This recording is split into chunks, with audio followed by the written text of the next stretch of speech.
What it is, what it do, cyber world. It is your girl, the one and only Ash Said It. AshSaidIt.com, AshSaidIt.com. Welcome to the Ash Said It Daily Podcast Show. I appreciate you guys for all of your love and support.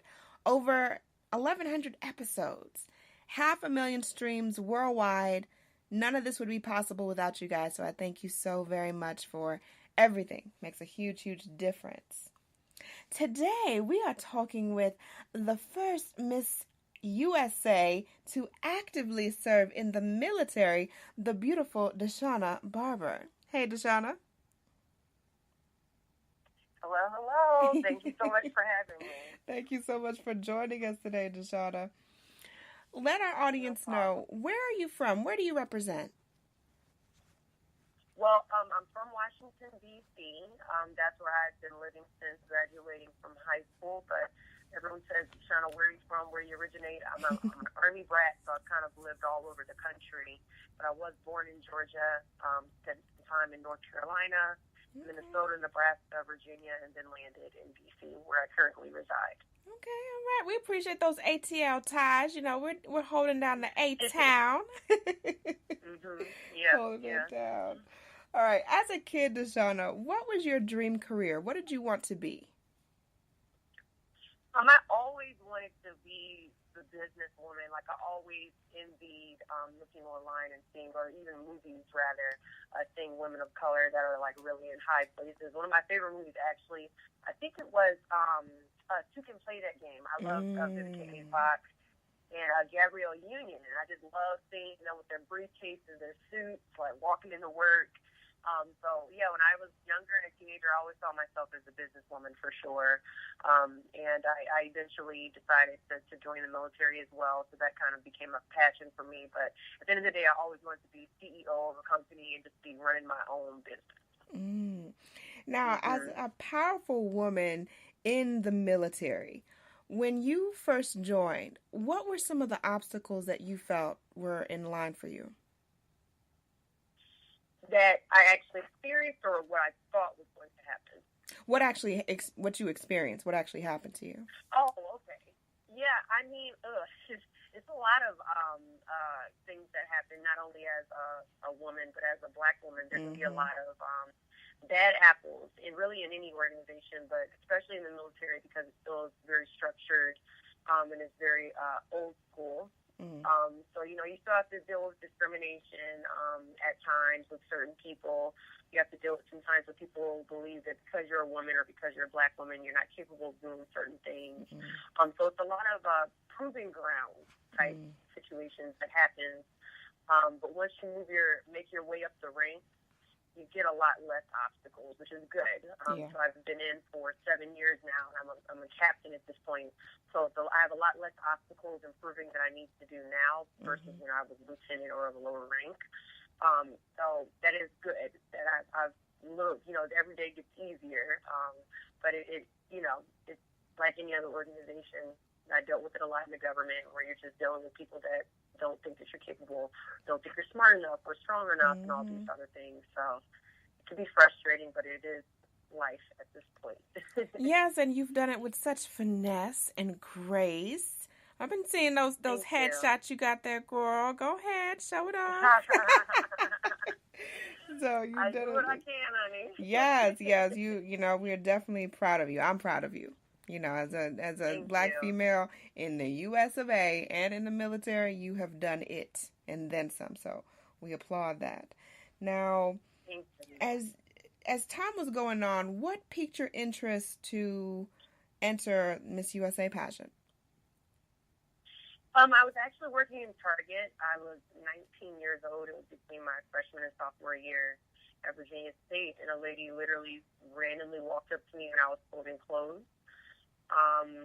And just said, "You're beautiful, and you look like you could be the next Miss USA." Wow. And that was that. Yeah, it's crazy. It was actually back in 2009 that took place, and I had never seen a pageant in my life. Only association I had with pageants was my love for the movie Miss Congeniality.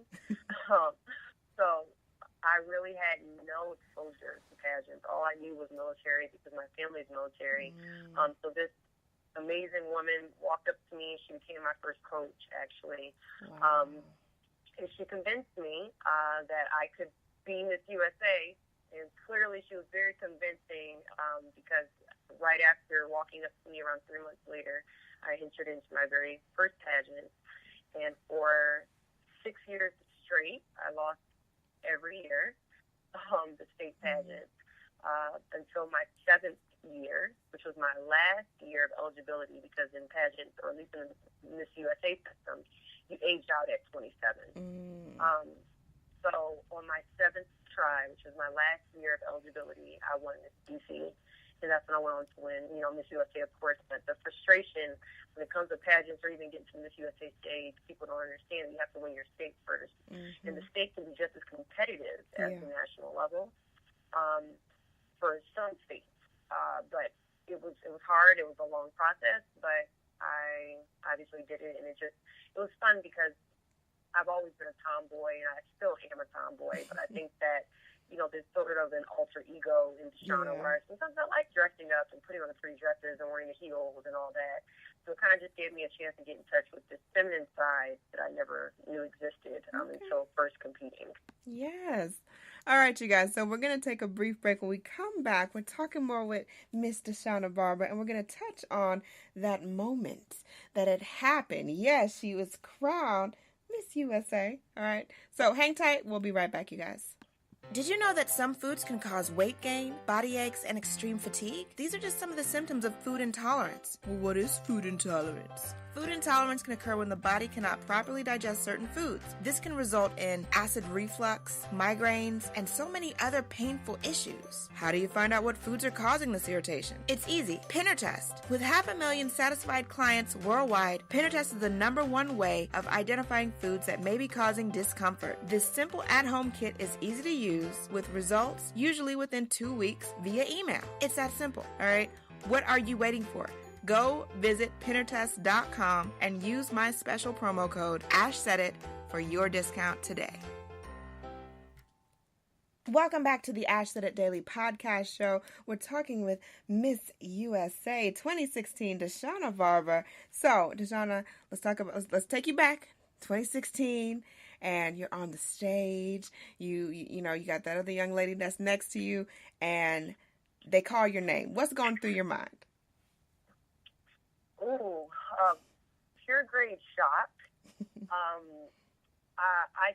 I haven't, and I've been very open about the way that I feel about pageantry and the way I feel about the industries. I just don't see a lot of women of color represented, especially not women with darker skin.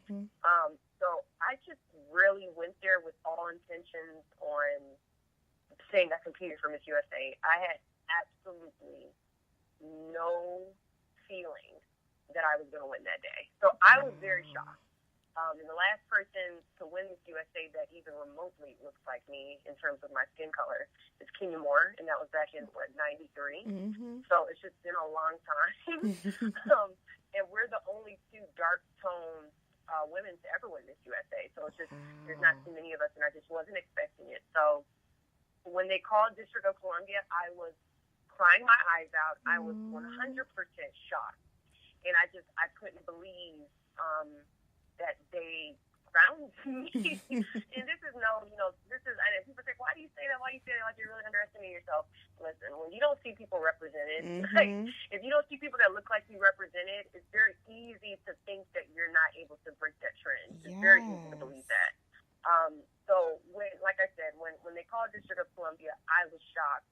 But more than anything, I was humble and honored, and I really, really, really took advantage of that year to make my face very known, to show, young, dark black girls, and honestly women of color as a whole, you could really be anything and everything that you want to be. The main thing is making sure that you're unbeatable. So I always have pushed myself to be as accomplished as possible, have the master's degree, have the military background. Because a lot of the times you have to be twice as good as the person next to you to get the same amount of credit. So I really, really, really think that because of my accomplishments, I think that it really helped put like a cherry on the sundae for them to crown me. And I appreciated that, and I'm glad that I had that honor, and I still believe that It's important for women of color to make sure that our faces are out there and that we're really just showing the world who we are and that we can really, knock down these barriers and break through these glass ceilings.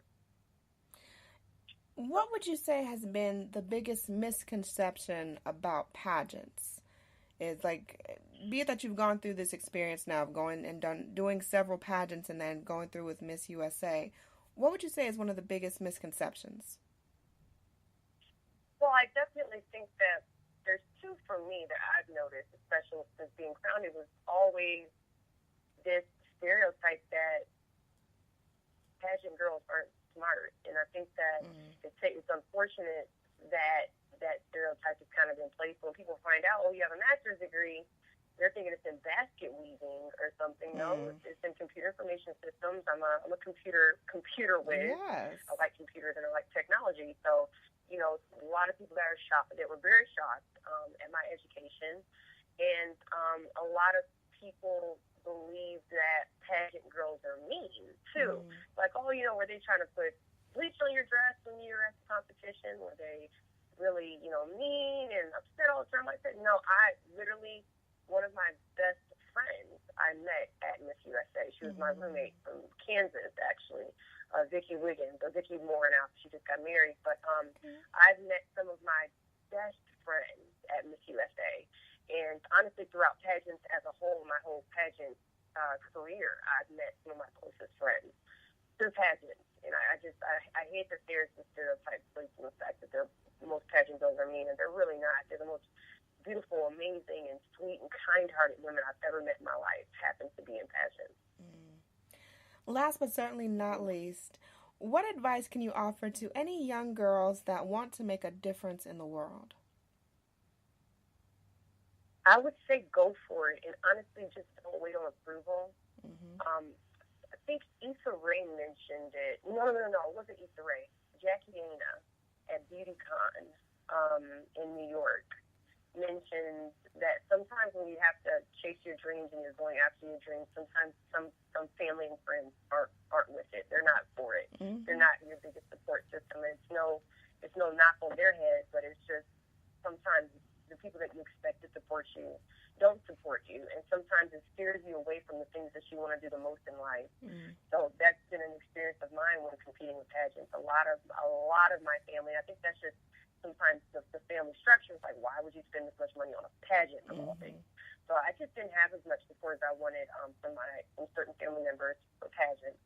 So I always tell people that when there are things you want to do, just do it. Don't ask questions. Don't ask people what they think about it unless you really believe that you want their opinion. Do what you want to do in life. Life is so incredibly short, and recently, so unfortunately, I've been going to a lot of funerals lately for people old and young. So I just think that life is just so short, and we really, really, really, as women, have to stop placing limitations on the things that we want to do. And really push ourselves to chase our dreams and do the things that we want to do without the approval of others. So, yeah, I would say just do it. Go for it. Look it up. Find someone that's doing what you want to do in life. See if they'll mentor you and guide you and see the steps that they took and even the missteps that they took. And, learn from those lessons and just go for it. Honestly, go after it. And don't second guess yourself. That's right. Go ahead and grab the bull by the horns, get it done. It ain't gonna do itself. Absolutely. Deshauna Barber. Deshauna, thank you so very much for joining us today. Thank you for your service. Thank you so much, Ash, for having me. This was amazing. Yes, and let everyone know the best way if they want to get in contact with you, to follow you on social media or whatever. Definitely follow me on my Instagram. It's just at Deshauna Barber. And I'm a full-time motivational speaker right now. So if you're looking to see if I'm coming to a town near you, go to Deshuana.com. And you can see if I'm speaking at a conference or something along those lines in your area. All right.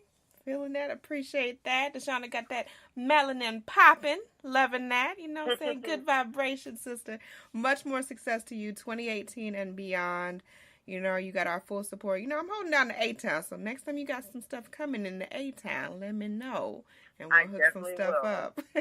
But I appreciate you guys so very much for downloading these shows. Keep in mind, anyone to tell you that you can't do what you want to do, you look them square in the face and tell them, don't believe me, just watch. Watch what I do. Watch me make it happen. Watch me make history. That's what we're doing this for. We're doing this for the history books. Social media is nice, but real life is way better. Until next time, you guys.